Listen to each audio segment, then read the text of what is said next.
अस्सलाम वालेकुम friends, welcome back to Top Smarties. Drama serial बेटी का घर कौन सा एक बहुत ही टिपिकल कहानी जो कि हर दूसरे घर में होती है।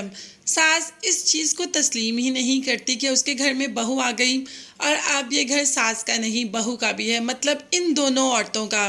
मगर सास खुद को तो घर की मालकिन समझती है और बहू बहू को मेहमान। बहू को हमेशा यही कहा जाता है कि ये तुम्हारा घर नहीं, तुम अपने बाप के घर चली जाओ, मतलब कोई घर नहीं बेटी का। सास ये क्यों भूल जाती है कि वो भी किसी की बेटी है और ये घर उसके हिस्से में भी आया था। खैर, अभी तो जहां आरा को इस बात से बहुत मसला है कि फ़िज़ा अपने रूम में नाश्ता क्यों लेकर गई।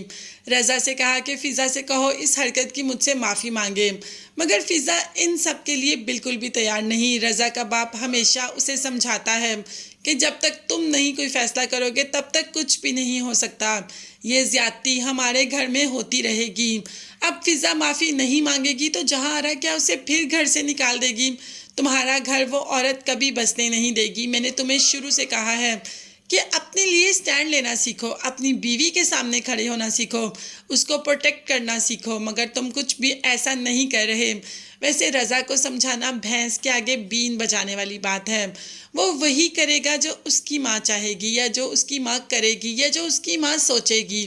अभी तो जहाँ आरा की सोच बहुत ही ऊपर चली गई। मुजफ्फर साहब को फ़ोन कर दिया कि आपने कैसी तरबियत की है अपनी बेटी की।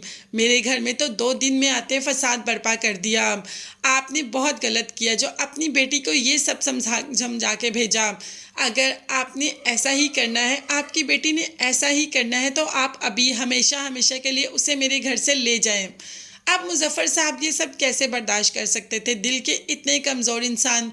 अभी तो हॉस्पिटल से आए हैं और जहां आरा का फिर इतना सख्त फ़ोन आ गया, तो बस एक बाप कहाँ बर्दाश्त कर सकता है कि उसकी बेटी की शादी को 4 दिन हुए हों और सास फ़ोन करके ये कह दे कि अपनी बेटी को हमेशा हमेशा के लिए यहाँ से ले जाएं।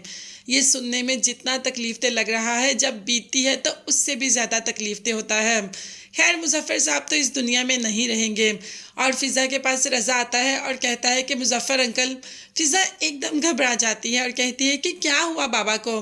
कल तक तो बाबा बिल्कुल ठीक थे, मेरी उनसे सुबह ही बात हुई है, क्या कह रहे हैं आप?